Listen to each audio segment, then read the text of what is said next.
இந்த ஸ்லோகத்துல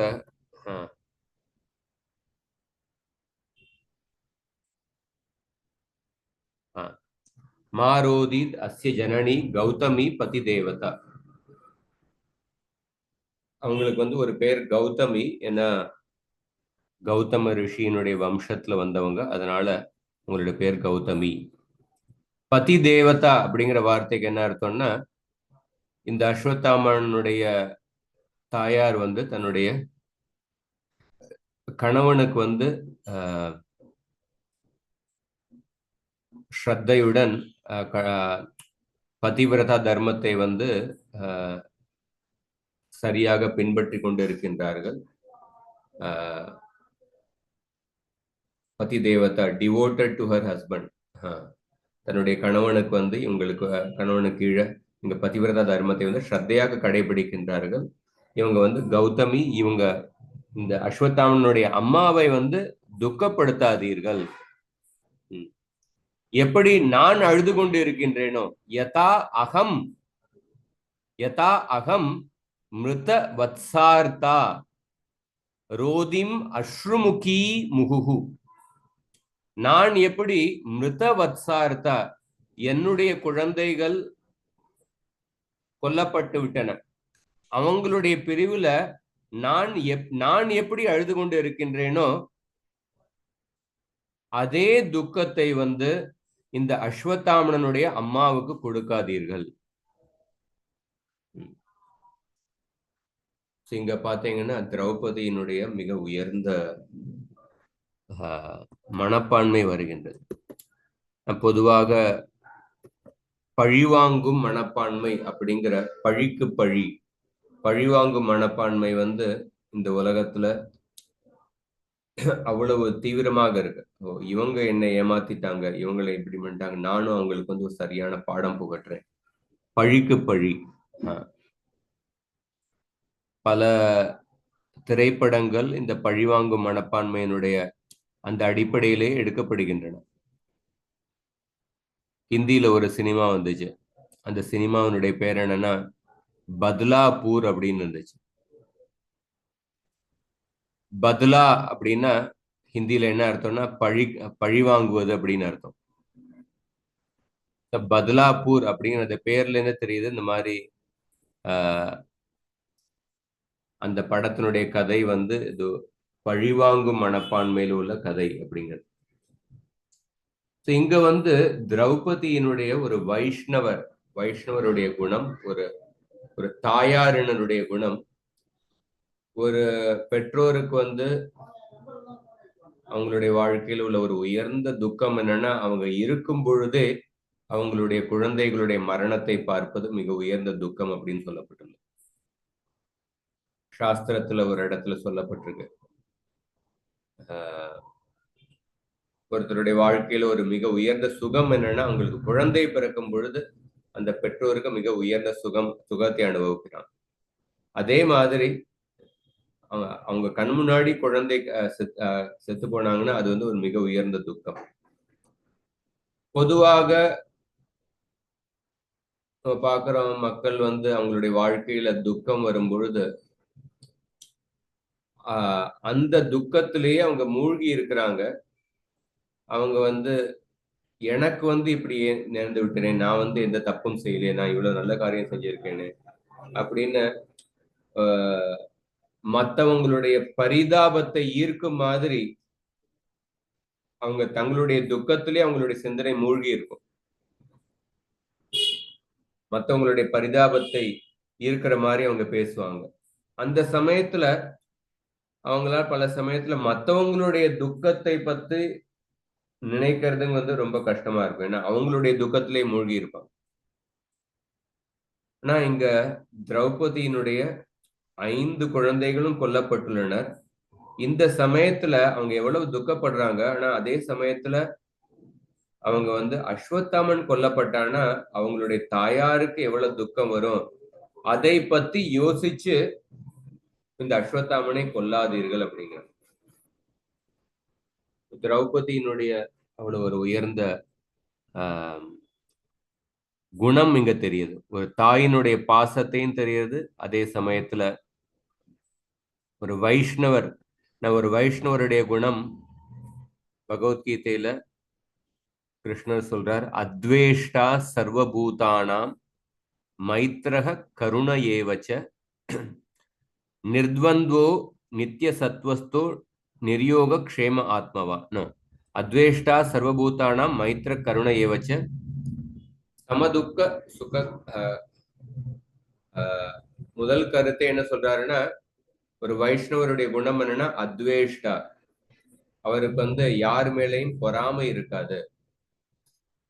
சர்வபூதானாம், யாரையும் அவர் வெறுக்க மாட்டார், எந்த உயிரினத்தையும் அவர் வெறுக்க மாட்டார். அத்வேஷ்டா சர்வபூதானாம் மைத்ரக, வெறும் வெறுக்காமல் இருப்பது மட்டுமல்ல, எல்லா உயிரினங்களுக்கும் மைத்ர ஒரு நண்பராக இருக்கின்றார். அது மட்டுமல்ல, கருணை ஏவச்ச, அவங்களுக்கு மேல மற்ற உயிரினங்களுக்கு ஒரு கருணையை காண்பிக்கின்றார் அப்படின்னு 12வது அத்தியாயத்துல கிருஷ்ணர் வைஷ்ணவர்களுடைய குணங்களை பத்தி சொல்லும் பொழுது இந்த குணங்களோடு தான் ஆரம்பிக்கின்றார். அந்த குணத்தை இங்க திரௌபதியினுடைய இதுல பாக்குறோம். எப்படி ஒரு வைஷ்ணவருடைய அடையாளம் அப்படின்னு பார்த்தோம்னா, சப்போஸ் ஒரு நபர் இவர் இந்திய குடிமகனா அப்படின்னு அதை தெரிஞ்சுக்கிறதுக்கு ஒவ்வொருத்தர் பல இதுல சொல்லலாம். ஒரு இந்திய குடிமகனா இவருடைய உடம்பு நிறம் ஒரு மாதிரி ஒரு பிரவுன் கலரா இருக்கலாம் அப்படின்னு ஒருத்தர் சொல்லலாம். இன்னொருத்தர் சொல்லலாம், இந்திய குடிமகன் இவர் எப்படி தெரிஞ்சுக்கலன்னா, எவ்வளவு வருஷமா இந்த ஊர்ல இந்தியாவுக்குள்ள இருக்கார், அதை வச்சு நம்ம தெரிஞ்சுக்கலாம். இன்னொருத்தர் சொல்றாரு, இந்திய குடிமகனா இருந்தா இந்தியாவுக்குள்ள இருக்கிற ஏதாவது ஒரு பாஷையாவது தெரிஞ்சிருக்கணும், அவரால் பேச முடியுதா அப்படின்னு இன்னொருத்தர் ஒரு அடையாளம் சொல்றார். இந்த மாதிரி பல பேர் பல அடையாளங்கள் சொல்றாங்க. ஆனா சில பேர் பங்களாதேஷ்லயும் இந்தியாவுல பல வருஷமா இருந்திருக்கலாம். அவங்க இந்தியாவினுடைய பாஷையும் கத்துக்கிட்டு உள்ளூர்கார மாதிரி பேசி கொண்டு இருக்கலாம். அவங்களுடைய உடல் நிறமும் இந்தியர்களுடைய உடல் நிறம் மாதிரி இருக்கலாம். ஸோ இந்திய குடிமகன் அப்படின்னு தெரிஞ்சுக்கிறதுக்கு ஒரு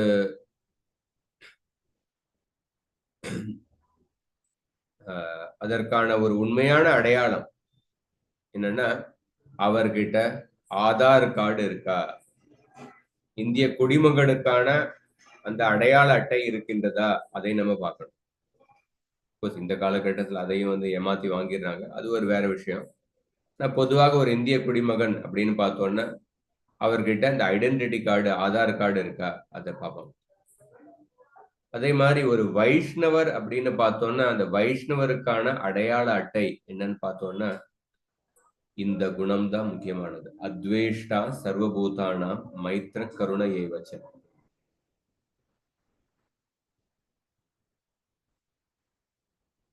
பாகவதத்துல 7வது ஸ்கந்தத்துல ஒரு ஸ்லோகத்துல வருது பிரகலாதரை பத்தி. பிரகலாதரை பத்தி நாரதர் பிரகலாதருடைய குணங்களை பத்தி வர்ணனை செய்யறார். அதுல ஒரு ஸ்லோகத்துல அவர் சொல்றார், பிரகலாதர் மற்ற அசுரர்களை போல் அல்லாமல் இவர் எந்தவித விஷ்ணுவினுடைய பக்தர்களுக்கு மேல இவர்கிட்ட வெறுப்பு இருக்காது, பொறாமை இருக்காது அப்படின்னு சொல்லப்பட்டுள்ளது. அப்படின்னா அந்த மற்ற ஒரு அசுரனுக்கான ஒரு இயற்கையான சுபாவம் என்னன்னா, ஒரு வைஷ்ணவர் மேல அவருக்கு வெறுப்பு இருக்கும், பொறாமை இருக்கும். அப்படிங்கிற அந்த குணம் இருந்ததுன்னா அது அசுரனுடைய சுபாவம். ஆனா பிரகலாதர் மத்த அசுரர்கள் போல் அல்லாமல் இவருக்கு வைஷ்ணவர்கள் மேல இவர்கிட்ட எந்த வெறுப்பு கிடையாது அப்படின்னு சொல்லப்பட்டு. இந்த மாதிரி திரௌபதி தன்னுடைய குழந்தைகளை கொன்ற அந்த அஸ்வத்தாமனை பழிக்கு பழி வாங்கணும் அப்படின்னு நினைக்காம, அஸ்வத்தாமனுடைய அம்மாவுக்கு நான் அனுபவிக்கின்ற இதே துக்கத்தை கொடுக்காதீர்கள் அப்படின்னு இந்த சமயத்திலே அவங்களுடைய துக்கத்தை பத்தி நினைத்து பார்த்து சொல்றான்.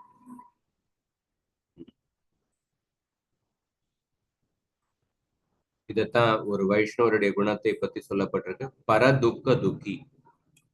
மற்றவர்களுடைய துக்கத்தை பார்த்து அவங்க துக்கப்படுவாங்க. ஒரு ஜடவாதியினுடைய குணம் என்னன்னா பர துக்க சுகி. மற்றவர்களுடைய துக்கத்தை பார்த்து அவங்க ஆனந்தப்படுகின்றார். ஒரு ஒரு சர்வாதிகாரி இருந்தார், ஸ்டாலினா இல்ல அவரோட ஏதோ தமிழ்நாட்டு முதல்வரோட பேரு ஸ்டாலின். அவருடைய வாழ்க்கையை பத்தி நீங்க படிச்சு பார்த்தீங்கன்னா அவர் எப்படிப்பட்ட ஒரு கொடூரமான சர்வாதிகாரியா இருந்தா அப்படின்னு பாத்தீங்கன்னா, எப்படி ஒரு நபருக்கு தன்னுடைய பையனுக்கு ஸ்டாலின் அப்படின்னு பெயர் சூட்டலாம் அப்படின்னு நீங்களே ஆச்சரியப்பட்டு பேசுவீங்க. ஒரு சர்வாதிகாரி இருந்தார், அவருடைய பேரு ஸ்டாலினும் இன்னொரு ஏதோ ஸ்டாலினும் இன்னொரு பேரோ. அவர்கிட்ட ஒருத்தர் கேட்டார், உங்களுடைய வாழ்க்கையில நீங்க எந்த மாதிரி இன்பத்தை அனுபவிக்க விரும்புறீங்க அப்படின்னு அவர் கேட்டார். அப்ப அவர் சொன்னார், எனக்கு மிகவும் நம்பகரமான ஒரு நபர் என்கிட்ட பல வருஷமா வேலை செஞ்சு கொண்டு இருக்கார். என்னை பத்தியான பல ரகசியங்கள் அவருக்கு தெரியும். அந்த நபருக்கு திடீர்னு நான் அவரை துப்பாக்கியால சுடுறேன். அப்ப சுடுறதுக்கு முன்னாடி அவர் அவருடைய முகத்துல எப்படிப்பட்ட உணர்வுகள் இருக்கும், அந்த உணர்வுகளை பார்ப்பதுதான் என்னுடைய ஆனந்தம் அப்படின்னு சொன்னார். எந்த நபர் பல வருடமாக விசுவாசமாக இவர்கிட்ட சேவை செஞ்சிருக்கார், அந்த நபரை கொல்வதற்கு முன்னாடி அவருடைய மனசுல அவருடைய முகத்துல என்ன உணர்ச்சிகள் இருக்கு அதை பார்ப்பதுதான் எனக்கு மிகப்பெரிய ஆனந்தம் அப்படின்னா அந்த எப்படிப்பட்ட ஒரு கொடூரமான சர்வாதிகாரி தனக்கு விசுவாசமாக சேவை செய்யறதை அவரை கொன்று அதுல ஆனந்தத்தை அனுபவிக்க விரும்புகின்றார். அதுதான் ஒரு வைஷ்ணவருக்கு நேர் எதிர்மாறான குணம், மற்றவர்களுடைய துக்கத்தை பார்த்து அதுல ஆனந்தப்படுவது, பர துக்க சுகி. வைஷ்ணவருக்கான குணம் என்னன்னா பர துக்க துக்கி, மற்றவர்களுடைய துக்கத்தை பார்த்து அவர் துக்கப்படுகின்றார். அடுத்த ஸ்லோகம் பின்னாடி சொல்லுங்க. யை கோபிதம் பிரம்மகுலம் यैकोपिदं ब्रह्मकुलं राजन्यैरजितात्मभिः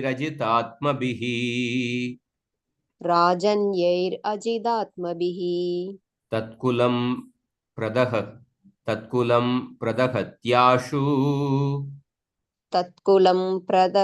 आशु सानुबन्धं சுச்சார்பிதம். மொழிபெயர்ப்பு வழங்கியர் ஸ்ரீல பிரபுபாத் கி ஜெய். புலனடக்கத்தில் கட்டுப்பாடற்ற அரசாளும் குலத்தினர் பிராமணர் குலத்தினருக்கு தீங்கி இழைத்து அவர்களை கோபமூட்டுபவர்களானால் அந்த கோபத்தி அரச குடும்பம் முழுவதையுமே எரித்து அனைவரையும் துயரத்தில் ஆழ்த்திவிடும். இங்க திரௌபதி இன்னொரு காரணத்தை சொல்றாங்க. யை கோபிதம் பிரம்மகுலம் ராஜன்யைர் அஜிதாத்மபிகி. சில சமயம் ஆட்சியில இருக்கிறவங்க, அதிகாரத்தை உடையவர்கள் அவங்க கிட்ட புலனடக்கம் இல்லைன்னா, அவங்களால தங்களுடைய கோபத்தை கட்டுப்படுத்த முடியலன்னா, அவங்களுடைய கோபத்தினால பிராமணர்கள் மேல தங்களுடைய அதிகாரத்தை செலுத்தினாங்கன்னா, அதனால அந்த பிராமணர்களுடைய கோபத்துக்கு அவர்கள் ஆளாவார்கள். பிராமணர்கள் மேல தங்களுடைய அதிகாரத்தை அதிகப்படியாக பயன்படுத்தி அந்த பிராமணர்கள் மேல சக்திகள் தங்களுடைய அதிகாரத்தை செலுத்தி அந்த பிராமணர்களுக்கு தண்டனை கொடுத்தாங்கன்னா, அந்த பிராமணர்களுக்கு செய்த அபராதத்தினால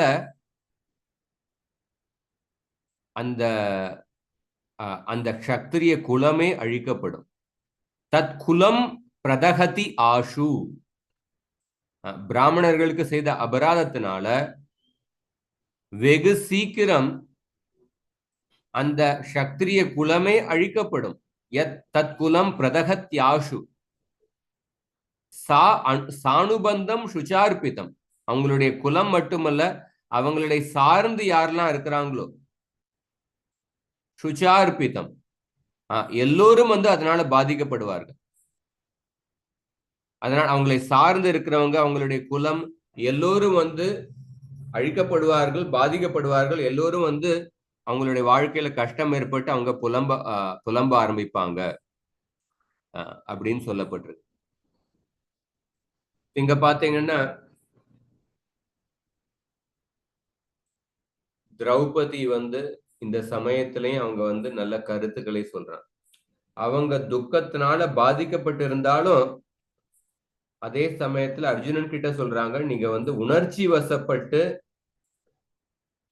அதிக கோபத்தை காட்டி பிராமணர்களுக்கு அபராதம் செய்து விடாதீர்கள் அப்படின்னு சொல்றாங்க. அஸ்வத்தாமன் ஒரு வகையில பார்த்தோம்னா பிரபுபாதர் எழுதுறாரு, இந்த மாதிரி அவர் பிரம்ம பந்துவா ஆயிட்டார், பிராமணர் குலத்துல பிறந்திருக்கார், ஆனா அவருடைய பிராமணருடைய குணங்களிலிருந்து அவர் வீழ்ச்சி அடைந்து விட்டார் அப்படின்னு பிரபுபாதர் எழுதியிருக்கார். துஜ பந்து பிரம்ம பந்து அப்படின்னு சொல்றார். ஆனா அப்படி இருந்தாலும் திரௌபதி அஸ்வத்தாமனை பிராமணராக கருதுகின்றார்.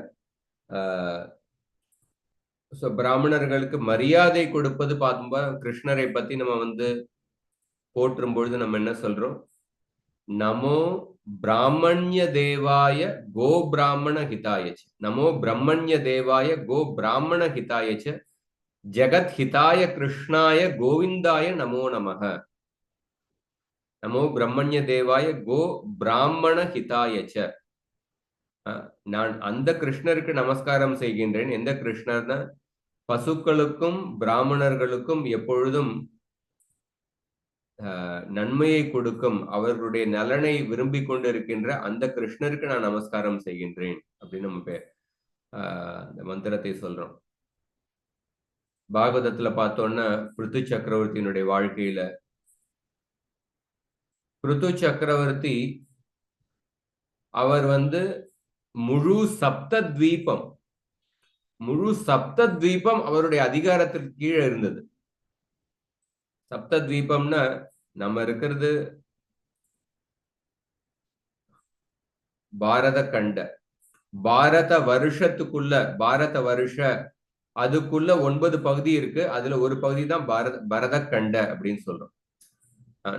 சடங்குகள்ல நீங்க மந்திரங்களை உச்சரிக்கும் பொழுது நீங்க கவனிச்சிருந்தீங்கன்னா ஜம்பூ த்வீபே தக்ஷிணே பார்ஷ்வே பாரத வருஷே பரத கண்டே அப்படின்னு சொல்லுவோம். ஜம்பூ த்வீபத்துக்குள்ள 7 நிலப்பகுதிகள் இருக்கு. அதுல ஒரு பகுதி பாரத வருஷம். அந்த பாரத வருஷத்துக்குள்ள 9 இருக்கு. அதுல ஒண்ணு பரத கண்ட, அதான் நம்ம இருக்கிறது இந்த பூமிங்கிறது. அந்த ஜம்பூ தீபத்தை தவிர இன்னும் 6 தீபம் இருக்கு. 6 தீபம். தீபம்னா 2 பக்கமும் ஒரு தண்ணீராலேயோ அல்லது கடலாலேயோ சூழப்பட்டது, அதுதான் தீபம்ங்கிறது.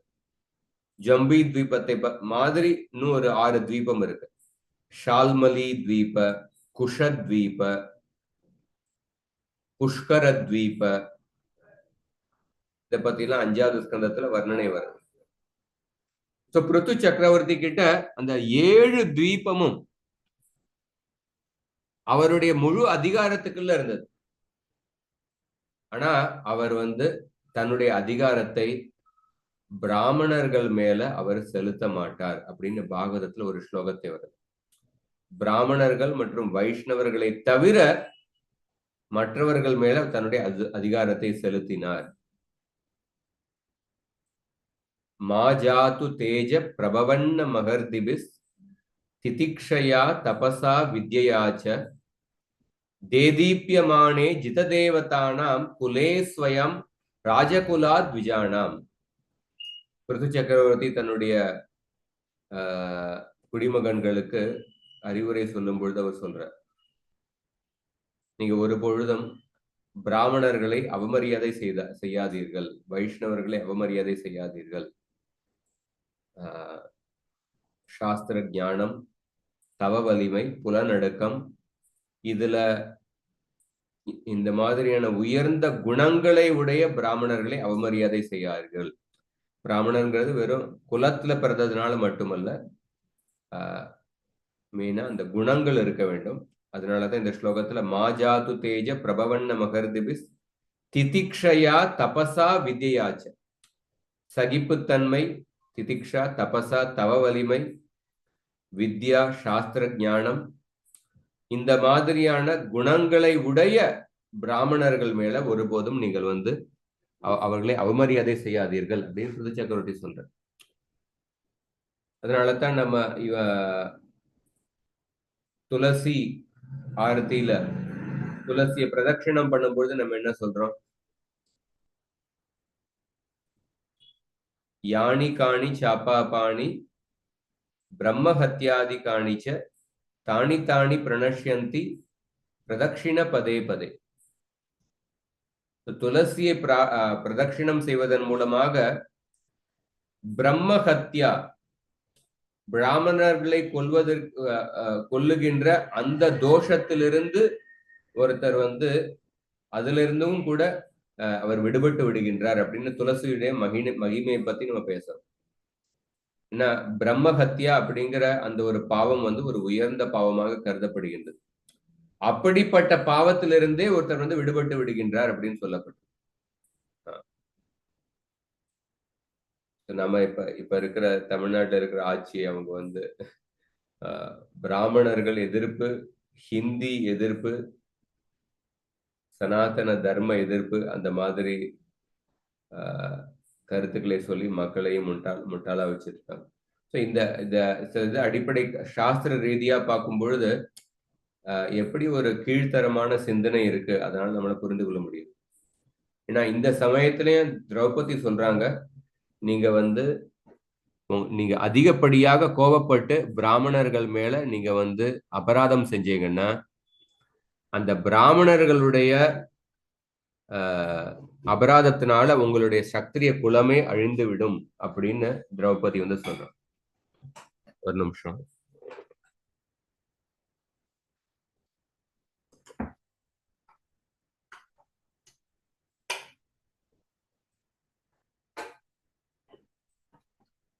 அடுத்த ஸ்லோகம்.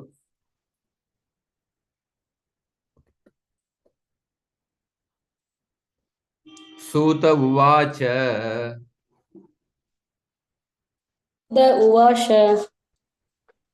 தர்மியம் ஞாயம் சகருணம்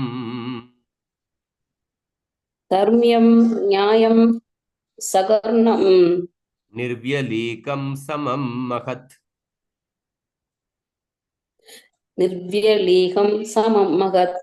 ராஜா தர்மசுதோ ராஜ்ஞா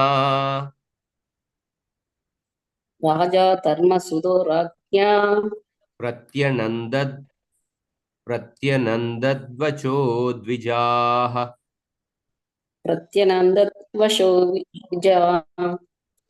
மொழிபெயர்ப்பு பொருளை வழங்கியவர் ஆசா பக்திவேதாந்த சுவாமி சில பிரபுபாதிஜி. சூத கோட்சுவாமி கூறினார், பிராமணர்களே, மத கொள்கைகளுக்கு இசைந்தவையும் நியாயமென நிரூபிக்கப்பட்டவையும் பெருமை மிக்கவையும் கருணை மற்றும் சமத்துவம் நிறைந்தவையும் மற்றும் வஞ்சகம் இல்லாதவையுமான அரசின் கூற்றுகளை யுதிஷ்டிர மகாராஜா முழுமையாக ஆதரித்தார். ஹரேகிருஷ்ணன். இந்த ஸ்லோகத்துல பாத்தீங்கன்னா இதுக்கு முன்னாடி திரௌபதி சொன்ன 5-6 ஸ்லோகங்கள், அதனுடைய அந்த ஸ்லோகங்கள்ல திரௌபதி எந்தெந்த குணங்களை வெளிப்படுத்தினார்கள் அந்த எல்லாத்தையும் இந்த ஸ்லோகத்தில் சொல்லப்பட்டிருக்கு. தர்மியம், நியாயம், சகருணம், நிர்வ்யலீகம், சமம், இந்த குணங்களை எல்லாம் திரௌபதி வெளிப்படுத்தினான். இந்த யுதிஷ்டிர மகாராஜர் திரௌபதியினுடைய பேச்சை கேட்டதுக்கு அப்புறம் யுதிஷ்டிர மகாராஜர், தர்மசுத அப்படின்னா யுதிஷ்டிர மகாராஜர், ராஜா யுதிஷ்டிரர் ராஜ்ய பிரத்யநந்தத் வச்சோ த்விஜா யுதிஷ்டிர மகாராஜரும் திரௌபதி சொன்ன பேச்சுக்கு அவரும் ஆமோதித்தார். திரௌபதி இது வரைக்கும் சொன்ன காரணங்களை அவரும் ஏற்றுக்கொண்டார். பிரத்யனந்தத். ஏன் ஏற்றுக்கொண்டார்? ஏன்னா திரௌபதியினுடைய பேச்சுக்கள்ல என்ன குணம் இருந்ததுன்னா தர்மியம். திரௌபதி சொன்ன பேச்சு சாஸ்திரத்தின் அடிப்படையில இருந்தது. இதுதான் முதல் குணம், தர்மியம். நியாயம், அவங்க சொன்ன பேச்சு நியாயமாக இருந்தது. 43வது ஸ்லோகத்துல பாத்தீங்கன்னா திரௌபதியினுடைய பேச்சுல உள்ள முதல் குணம் சொல்லப்பட்டுள்ளது, தர்மியம். திரௌபதி என்ன சொன்னாங்க? பிராமணர் இந்த அஸ்வத்தாமனை நீங்கள் விடுதலை செய்து விட வேண்டும். ஏன்னா பிராமணர் உங்களுடைய குரு, உங்களுடைய வழிகாட்டி அப்படின்னு சொன்னாங்க. சத்திரியருக்கு பிராமணர்கள் வழிகாட்டி, அது சாஸ்திரத்தை சொல்லப்பட்டிருக்கு. அதனால திரௌபதி சொன்ன பேச்சு தர்மத்தினுடைய அடிப்படையில இருந்தது. இது முதல் குணம். 44வது ஸ்லோகத்துல திரௌபதி தன்னுடைய இரண்டாவது குணத்தை வெளிப்படுத்தினாங்க, நியாயம். நியாயமான பேச்சு. திரௌபதி என்ன சொன்னாங்க? இந்த அஸ்வத்தாமனுடைய அப்பா தான் உனக்கு இந்த தனுர் வித்யாவை கத்துக் கொடுத்திருக்க. அதனால அதை ஞாபகத்துல வச்சுக் கொள்ளுங்க. அதனால இவரை தண்டிக்காதீங்க அப்படின்னு அந்த இரண்டாவது குணத்தை வெளிப்படுத்தினாங்க. மூன்றாவது குணம் என்ன? சகருணம்.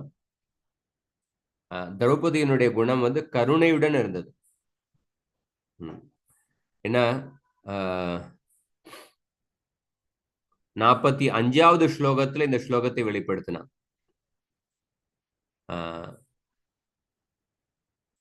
துரோணாச்சாரியர் இறந்து விட்டார். அந்த துரோணாச்சாரி இறந்தாலும் துரோணாச்சாரியருடைய மனைவி உடன்கட்டை ஏறவில்லை. ஏன்னா தன்னுடைய மகன் இருந்ததுனால. மகன் ஒரு தந்தையினுடைய பிரதிநிதி. அதனால நீங்க இவரையும் கொன்னுட்டீங்கன்னா அந்த அவங்களுடைய அம்மாவுக்கு என்ன ஆகும்? அவங்க தன்னுடைய கணவனை இழந்ததுக்கு சமமாக ஆகிவிடும் அப்படின்னு அந்த அஸ்வத்தாமனுடைய அம்மா மேல அவங்களுக்கு கருணை இருந்தது. 4வது குணம் என்ன? நிர்வியலீகம். நிர்வியலீகம் இதுதான் 46வது ஸ்லோகத்துல, இன்னைக்கு பார்த்த ஸ்லோகத்துல. நிர்வியலீகம் அப்படின்னா திரௌபதி மற்றவங்களுக்கு துக்கத்தை கொடுக்க விருப்பப்படவில்லை. நீ உன்னுடைய குருவினுடைய ஆன்மீக வழிகாட்டினுடைய குடும்பத்துக்கு துக்கத்தை கொடுக்காதீர்கள், நான் துக்கப்படுற மாதிரி அவங்களுக்கும் துக்கத்தை கொடுக்காதீர்கள் அப்படின்னு 4வது குணத்தை வெளிப்படுத்துறாங்க. அதுக்கப்புறம் 5வது குணம் என்ன? சமம். சமம் அப்படின்னா 47வது ஸ்லோகத்துல பார்த்தோம். 47வது ஸ்லோகத்துல அந்த திரௌபதியினுடைய அஸ்வத்தாமனுடைய அம்மாவை என்னை போல அழவிடாதீங்க, நான் எப்படி அழறேனோ அதே மாதிரி அதே துக்கத்தை அவர்களுக்கு கொடுக்காதீர்கள் அப்படின்னு 47வது ஸ்லோகத்துல சமம் அப்படிங்கிற அந்த குணத்தை வெளிப்படுத்தினார். அதுக்கப்புறம் 7வது குணம் என்ன? மகத். மகத் அப்படின்னா திரௌபதியினுடைய பெருந்தன்மை மனப்பான்மை. பெருந்தன்மை மனப்பான்மை அதை 48வது ஸ்லோகத்தில் வெளிப்படுத்தினார். இந்த மாதிரி திரௌபதியினுடைய இவ்வளவு உயர்ந்த குணங்கள் நிறைந்த இந்த பேச்சை கேட்டதுக்கு அப்புறம் யுதிஷ்டிர மகாராஜரும் அதை ஏற்றுக்கொண்டார். அதனால யுதிஷ்டிர மகாராஜருடைய கருத்தும் என்னன்னா, இந்த அஸ்வத்தாமனை நீங்கள் கொல்லாதீர்கள் அப்படின்னு அதே கருத்தை அவங்க சொல்றாங்க. ஸோ இந்த ஸ்லோகத்தை அதெல்லாம் போட்டப்பட்டிருக்கு. அதுக்கப்புறம் மற்றவங்க என்ன சொன்னாங்க? 50வது ஸ்லோகம். நகுல சக தேவஷ்ச நகுல சகதேவஸ்ச யுயுதானோ தனஞ்சயः யுயுதானோ தனஞ்சயः பகவான் தேவகி புத்ரோ பகவான் தேவகி புத்ரோ ஏச்சான்யே யாஷ்ச யோஷிதः ஏச்சான் யோ யாஷ யோசிதः மொழிபெயர்க்கும். நகுலன் மற்றும் சகதேவன் ராஜனின் இளைய சகோதரர்கள். மேலும் சாத்யகி, அர்ஜுனன், தேவகி புத்திரரான பரமபுருஷ பகவான் ஸ்ரீ கிருஷ்ணர், பெண்கள் மற்றும் பிறர் ஆகிய அனைவரும் ஏகமானதாக அரசரின் கருத்தை ஆதரித்தனர். ஹரே கிருஷ்ணா. நகுலர், சகதேவர், சாத்யகி, அர்ஜுனன், கிருஷ்ணர் மற்றும் மற்ற பெண்கள் அவர்களும் திரௌபதியினுடைய கருத்தை வந்து ஏற்றுக்கொண்டனர். எல்லோரும் அவங்க வந்து திரௌபதியின் கருத்தை வந்து ஏற்றுக்கொண்டனர். பீமர் என்ன சொன்னார்? பீமருடைய அபிப்பிராயம் என்ன? அது 51வது ஸ்லோகத்தில். தத்ராஹாமர்ஷிதோ பீமஸ்தஸ்ய ஸ்ரேயான்வதத் ஸ்மிருதஹ ந பர்துர் நாத்மனச்சார்த்தே யோஹன் சுப்தான் சிஷூன் விருதா. ஆயினும் பீமன் அதற்கு சம்மதிக்கவில்லை. சுய நலனுக்காகவோ அல்லது தலைவனின் நன்மைக்காகவோ கூட அதை செய்யாமல், எந்த பிரயோஜனமும் இல்லாமல் உறங்கிக் கொண்டிருந்த குழந்தைகளை கோபத்துடன் கொலை செய்தவனான இக்குற்றவாளியை கொன்றுவிடும்படி பீமன் கூறினார்.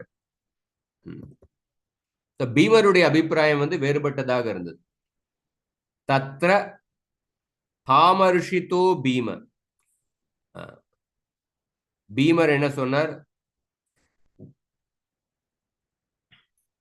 எந்தவித காரணம் இல்லாமல் உறங்கிக் கொண்டிருக்கின்ற குழந்தைகளை யார் கொன்னாரோ, தன்னுடைய முதலாளிக்காகவும் தனக்கும் எந்த நன்மை இல்லாத அந்த கொடூரமான காரியத்தை யார் செஞ்சிருக்காரோ அவர் கட்டாயம் கொல்லப்பட வேண்டும். அவர் கட்டாயம் கொல்லப்பட வேண்டும் அப்படின்னு பீமர் வந்து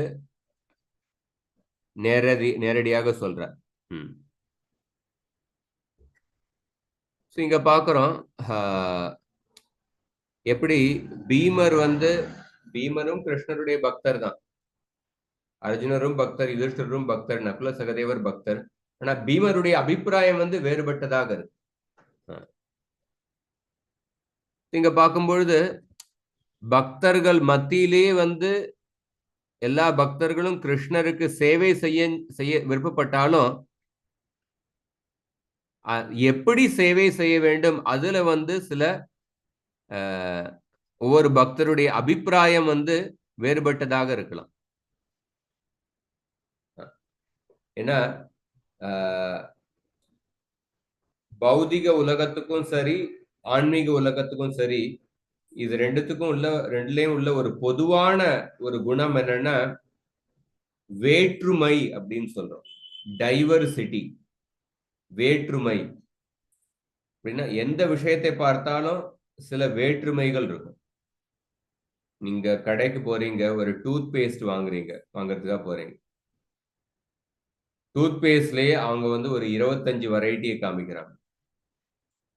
பதஞ்சலி வருது, கோல்கேட் வருது, சிபாக்கா வருது, க்ளோஸ்அப் வருது, அந்த மாதிரி பல வெரைட்டியை காமிக்கிறாங்க. எந்த பொருளை எடுத்தாலும் அதுல வந்து பல வெரைட்டி இருக்கு, வேற்றுமைகள் இருக்கு. தண்ணீரிலே பார்த்தோம்னா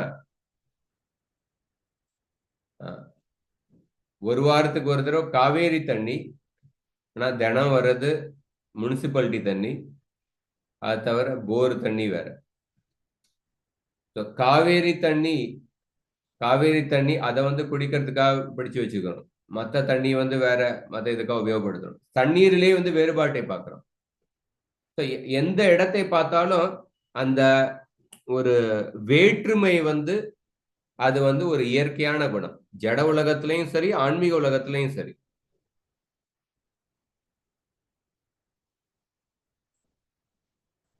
ஜட உலகத்துல இருக்கிற வேற்றுமை எப்படிப்பட்ட வேற்றுமைன்னா, மக்கள் எல்லோரும் பகவானை மறந்து அவங்க வாழ்க்கையை நடத்தி கொண்டிருக்கின்றார்கள். அதுல வந்து பல வேற்றுமையை பார்க்கலாம். பகவானை மறந்து பகவானை எதிர்த்து அவங்க வந்து பல செயல்களை செய்யலாம். அதுல பல வேற்றுமைகள் இருக்கும். சில பேர் தமோகுணத்துல பகவானை மறந்து இருப்பாங்க, சில பேர் சத்துவகுணத்துல பகவானை மறந்து இருக்கலாம், சில பேர் ரஜோகுணத்துல மறந்து இருப்பாங்க, சில பேர் இந்த இதோட காம்பினேஷன்ல மறந்து இருப்பாங்க. அந்த மாதிரி பகவானை மறந்து வாழ்க்கை நடத்துவதில் அதுலயும் பல வேற்றுமையை பார்க்கிறோம். ஆன்மீக உலகத்துல பகவானுக்கு எப்படி சேவை செய்ய வேண்டும், அதுல பலவேறு பக்தர்கள் கிட்ட பல வகையான பலவிதமான அபிப்பிராயங்கள் இருக்கலாம். ஒவ்வொரு பக்தரும் தங்களுடைய சுபாவத்துக்கு ஏற்றபடி எப்படி சேவை செய்ய வேண்டும் அத அப்படின்னு தன்னுடைய அபிப்பிராயத்தை தெரிவிப்பார்கள். அதனால வேற்றுமையை நம்ம தவிர்க்கவே முடியாது.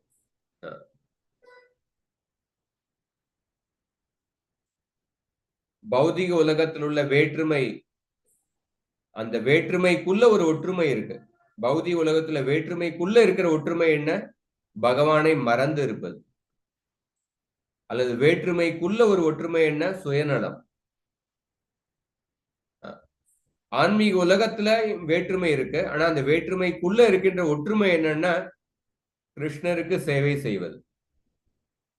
கிருஷ்ணருக்கு சேவை செய்வது அதுல ஒற்றுமை இருக்கு, ஆனா எப்படி சேவை செய்வது அதுல பல வேற்றுமை இருக்கலாம். இதைத்தான் நம்ம சொல்றோம் வேற்றுமையில் ஒற்றுமை. பல தத்துவவாதிகள் கூட பேசுறாங்க. இந்தியாவுல பல மாநிலங்கள், பல மொழிகள், பல கலாச்சாரங்கள், ஆனா இந்த வேற்றுமைக்குள்ள ஒரு ஒற்றுமை. என்ன ஒற்றுமைன்னா நாம் எல்லோரும் இந்தியர்கள் அப்படி இந்த கருத்தை கூட பல தேசியவாதிகள் அவங்களும் பேசுறாங்க. நான் இதே கருத்து ஆன்மீக வாழ்க்கையிலும் இருக்கு. வேற்றுமைக்குள்ள ஒற்றுமை, கிருஷ்ணருக்கு சேவை செய்வது அப்படிங்கிற அந்த ஒற்றுமை. ஆனா எப்படி சேவை செய்வது அதுல பல வேற்றுமையான கருத்துக்கள், அபிப்பிராயங்கள் இருக்கலாம். பாண்டவர்கள் மத்தியிலே பார்க்கும் பொழுது எப்படி பீமருக்கு ஒரு வேற அபிப்பிராயம் இருந்தது, மற்ற பாண்டவர்களுக்கு வேற அபிப்பிராயம் இருந்தது. அதனால நம்ம வேற்றுமையை தவிர்க்க முடியாது, ஆனா அந்த வேற்றுமையினால சண்டை வராம அதுக்குள்ள இருக்கின்ற ஒற்றுமை மேல நம்மளுடைய மனதை செலுத்தணும். பக்தர்கள் கிட்டே நம்ம மத்தியில இருக்கின்ற வேற்றுமையை அதை கொண்டாட வேண்டும் அப்படின்னு சொல்லப்பட்டிருக்கு. செலிப்ரேட் த டிஃபரன்சஸ். வேற்றுமையினால நம்ம சண்டை போடாம அந்த வேற்றுமை ஏற்றுக்கொண்டு, ஒரு பக்தர்கள் மத்தியா இருக்கட்டும், ஒரு குடும்பத்துல மத்தியிலையும் பார்க்கும் பொழுது ஒரு கணவன் மனைவி கிட்ட சில வேற்றுமை இருக்கலாம், வேற்றுமையான சுபாவம் இருக்கலாம். ஸோ அந்த வேற்றுமை ஏற்றுக்கொண்டு அது வாழ்க்கையினுடைய இயற்கையான சுபாவம். அதை ஏற்றுக்கொண்டு நம்ம அதுக்கேற்றாப்புல வாழ்க்கை நடத்துறோம். ஸோ பகவான் விஷ்ணு பிரச்சேதர்கள் கிட்ட காட்சி கொடுத்தார். பிரச்சேதர்கள் 10,000 வருஷம் கடலுக்குள்ள தவம் செஞ்சாங்க. 10,000 வருஷம். அப்ப விஷ்ணு காட்சி கொடுத்து அவர் சொன்னாரு, வரம் விரணீத்வம் பத்ரம்போ யூயம் மே நிருபநந்தனாக சௌஹார்தேனா அப்ருதக் தர்மஸ் துஷ்டோகம் சௌஹ்ருதேன வக. விஷ்ணு சொல்றார், நான் உங்கள் மத்தியில உள்ள நட்பு மிக்க உறவினால, உங்கள் மத்தியில உள்ள ஒற்றுமை, உங்க மத்தியில நீங்க ஒத்துழைப்பு கொடுத்து நீங்க வாழ்ந்துள்ளீர்கள், இதனால நான் மிக சந்தோஷம் அடைந்துள்ளேன். துஷ்டோகம் சௌஹ்ருதேனவ. உங்கள் மத்தியில நீங்க நட்புடன் இருந்துள்ளீர்கள், இதனால நான் சந்தோஷம் அடைந்துள்ளேன். நீங்கள் எல்லோரும் சௌஹார்தேன அப்ருதக் தர்ம. நீங்க உங்க 10 பிரச்சேதர்கள், உங்க மத்தியில பல வேற்றுமைகள் இருந்தாலும், ஆனால் நீங்கள் எல்லோரும் பக்தி மார்க்கத்துல ஒரே குறிக்கோளுடன் நீங்க சேவை செய்துள்ளீர்கள், அந்த வேற்றுமைகளை பொருட்படுத்தாமல். அதனால நான் உங்களுடைய நீங்க எப்படி வேற்றுமையை பொருட்படுத்தாமல் ஒற்றுமையுடன் இருந்து நீங்க சேவை செய்துள்ளீர்களோ அதனால நான் திருப்தி அடைந்துள்ளேன். அதனால நீங்க கேட்கிற எந்த வரம் வேணாலும் அதை கொடுக்கறதுக்கு தயாராக இருக்கின்றேன் அப்படின்னு அவர் பிரச்சேதர்கள் கிட்ட சொல்றாங்க. இங்க பார்க்கும் பொழுது பிரபுபாதரும் அந்த பொருளுரையில எழுதுறார்.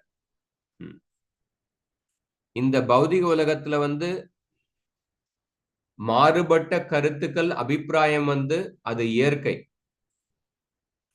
ஒரு கிருஷ்ண பக்தி இயக்கத்துக்குள்ளேயும் பார்த்தோம்னா அதுலயும் கூட மாறுபட்ட கருத்துக்கள் இருக்கலாம்.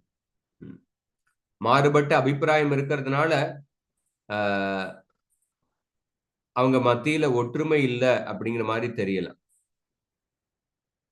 ஆனா பிரபுபாதர் எழுதுற, ஆனா கிருஷ்ண உணர்வுல வந்து 2 அபிப்பிராயம் இருக்கிறதுக்கான வாய்ப்பே இல்லை அப்படின்னு சொல்ற. ஒரே ஒரு லட்சியம் தான். அந்த ஒரு லட்சியம் என்னன்னா கிருஷ்ணருக்கு சேவை செய்வது, கிருஷ்ணருக்கு நம்மளுடைய முழு சக்தியை உபயோகப்படுத்தி சேவை செய்வது. இந்த அபிப்பிராயத்துல மாறுபட்ட கருத்தே கிடையாது.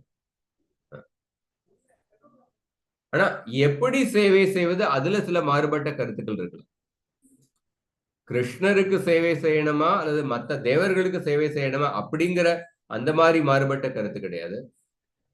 கிருஷ்ணருக்கு சேவை முழு சக்தியை உபயோகப்படுத்தி சேவை செய்யணும், இதுல எந்த மாறுபட்ட கருத்து கிடையாது. ஆனா எப்படி சேவை செய்யறது அதுல சில மாறுபட்ட கருத்துக்கள் இருக்கலாம்.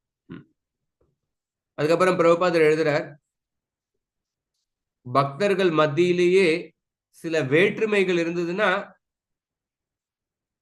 எப்படி கிருஷ்ணருக்கு சேவை செய்வது அப்படிங்கிற அதுல வேற்றுமைகள் இருந்ததுன்னா அப்படிப்பட்ட வேற்றுமையை வந்து நம்ம வந்து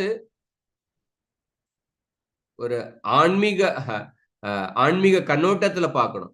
அது வந்து ஒரு பௌதிக வேற்றுமை கிடையாது, ஒரு ஆன்மீக கண்ணோட்டத்துல பார்க்கணும் அப்படின்னு எழுதுற. அதுக்கப்புறம் எழுதுறார், ஒருத்தர் வந்து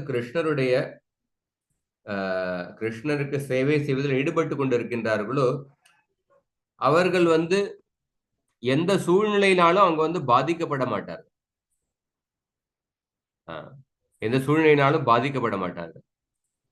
அப்படி பக்தர்கள் மத்தியில ஒரு ஒற்றுமை இருக்கும் பொழுது பகவான் வந்து அந்த ஒற்றுமையினால ஈர்க்கப்பட்டு அந்த பக்தர்களுக்கு எது கொடுக்கறதுக்கும் தயாராக இருக்கின்றார் அப்படின்னு சொல்லப்பட்டு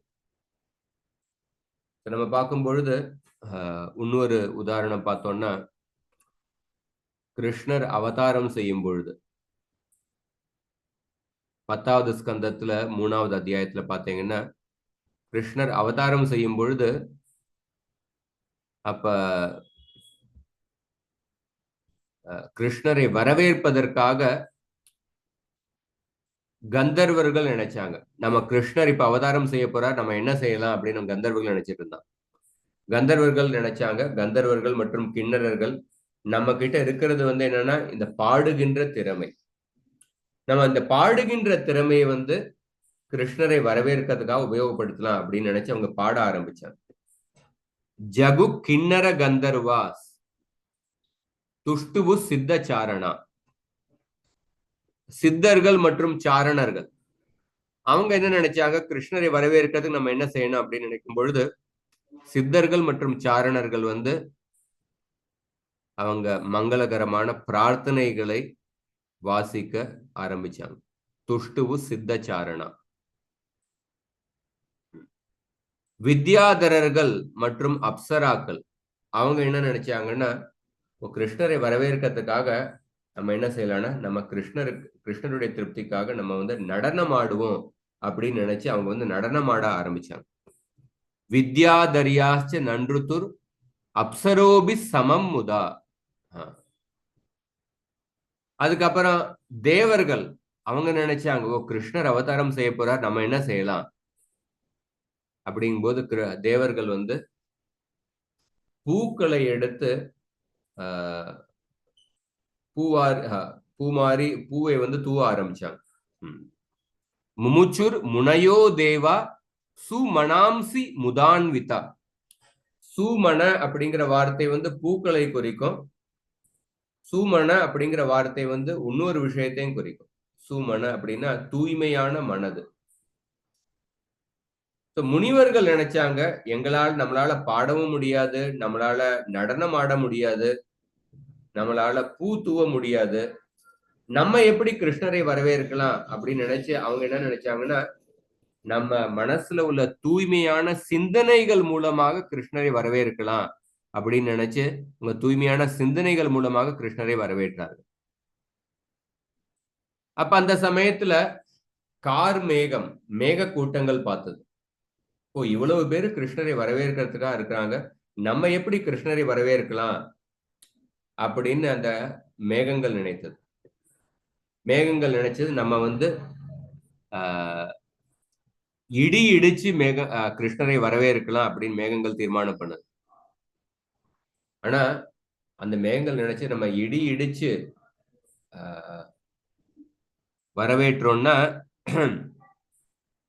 அந்த இடி சத்தத்தினால, இடி சத்தம் வந்து ரொம்ப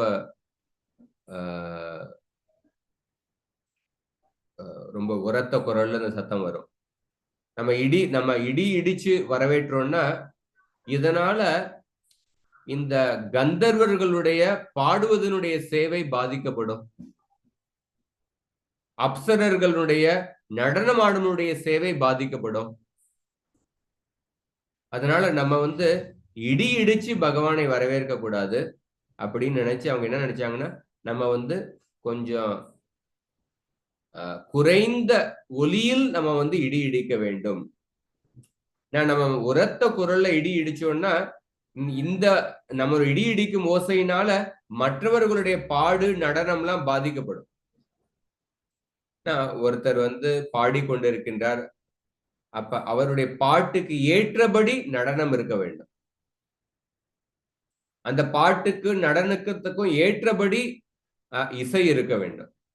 அதுக்கு எதிர்மாறாக திடீர்னு ஒரு இசை வந்ததுன்னா அந்த பாட்டு நடனம் அதை முழுவதுமே பாதிக்கப்படும், யாராலையும் ரசிக்க முடியாது.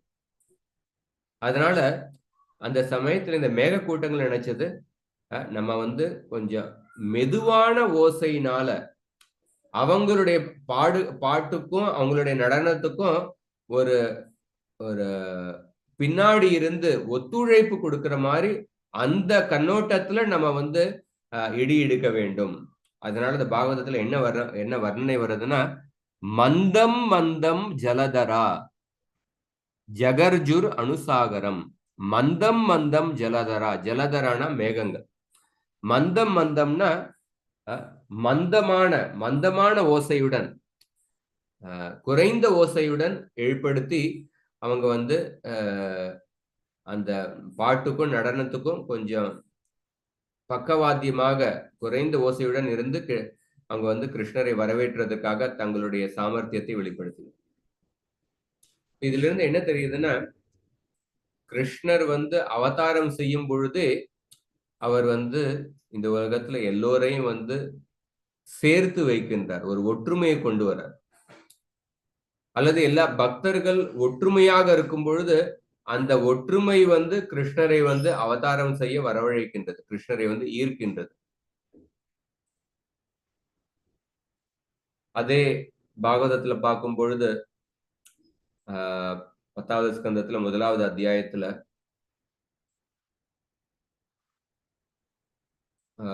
பூமி வந்து தன்னுடைய பாரத்தை குறைப்பதற்காக பிரம்மாவுக்கிட்ட போய் கேட்கிறாங்க, என்னுடைய இதுல வந்து பல அசுரர்களுடைய எண்ணிக்கை அதிகரித்து விட்டது, நீங்க ஏதாவது செய்யணும் அப்படின்னு வந்து சொல்றாங்க. அப்ப பிரம்மா வந்து பூமியை கூட்டிக் கொண்டு மற்ற தேவர்களை கூட்டிக் கொண்டு சிவன் இந்திரன் எல்லோரும் சேர்ந்து அந்த கடற்கரை கிட்ட போறாங்க. அப்ப ஒரு ஆச்சாரியர் என்ன சொல்றாங்க, ஏன் பிரம்மா வந்து இவ்வளவு பேரை கூட்டிக் கொண்டு எல்லா தேவர்களையும் கூட்டிக் கொண்டு அங்க போறாரு, அவங்களுக்குலாம் வர்றதுக்கு என்ன அவசியம் அப்படின்னு அவர் வந்து ஒரு கேள்வி எழுப்புறார் வல்லபாச்சாரியர். அதுக்கு வந்து பதில் சொல்றார், என்ன கூட்டு பிரார்த்தனை வந்து ஒரு தனி மனிதனுடைய பிரார்த்தனையை விட மிக பலம் வாய்ந்தது. அதனாலதான் பிரம்மா நினைச்சா நம்ம எல்லோரும் சேர்ந்து போய் பிரார்த்தனை செய்தோம்னா அதனால பகவான் ஈர்க்கப்படுவார், அந்த கூட்டு பிரார்த்தனையுடைய பலம் அதிகம் அப்படின்னு அதை புரிந்து கொண்டு அதனால எல்லோரும் சேர்ந்து வந்து போய் பிரார்த்தனை செய்யறோம். பகவான் அவதாரம் பண்ணும் பொழுதும் அந்த சங்கீர்த்தனம் வந்து பகவானை இந்த அவதாரம் செய்ய வரவழைத்தது. சைத்தன்ய மகாபுருடைய அவதாரத்திலையும் பார்க்கும் பொழுது சைத்தன்ய சரிதாமத்துல வர்ணனை வருது. அத்வைத ஆச்சாரியர் மற்றும் ஹரிதாஸ் தாக்கூர் அவங்க 2 பேரும் சேர்ந்து அவங்க வந்து கீர்த்தனம் செய்வாங்க, நாமங்களை வந்து சங்கீர்த்தனம் செய்வாங்க. அதனால ஈர்க்கப்பட்டு சைத்தன்ய மகாபிரபு அவதாரம் செய்தார் அப்படின்னு சொல்லப்பட்டது. இந்த மாதிரி பாண்டவர்கள் மத்தியில வந்து அவங்களுடைய அபிப்பிராயத்துல வந்து பல பேதங்கள் இருக்கு. பீமன் வந்து சொல்றார் இந்த மாதிரி இந்த அஸ்வத்தாமனை கொல்ல வேண்டும் அப்படின்னு சொல்றார்.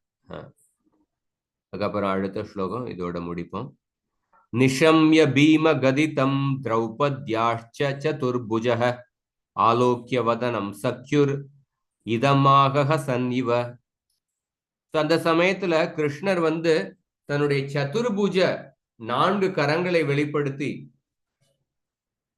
பீமன் திரௌபதி முதலானவர்களின் வார்த்தைகளை கேட்டபின் அவரது பிரிய நண்பனான அர்ஜுனனுடைய முகத்தை நோக்கியவாறு நகைப்பது போல் பேச துவங்கினார். அந்த சமயத்துல கிருஷ்ணர் சதுர்புஜ அப்படிங்கிற வார்த்தை இருக்கு பாருங்க இந்த இடத்துல.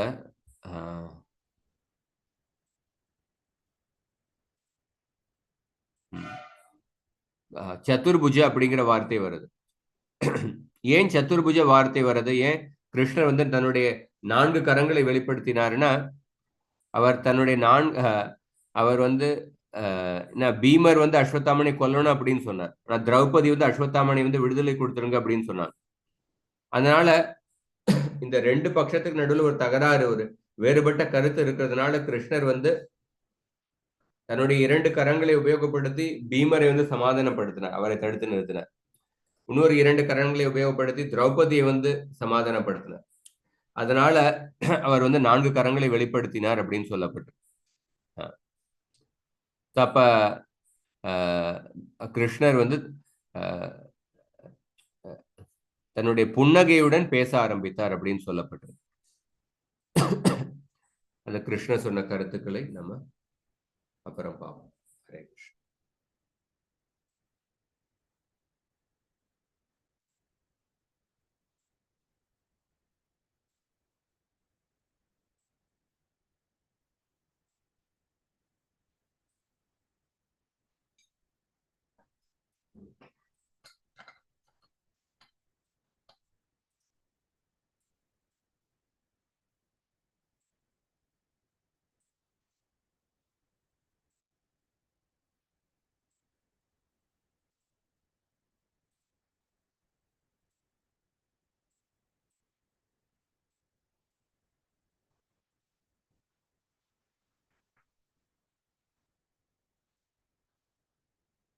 இதோட முடித்துக் கொள்வோமா?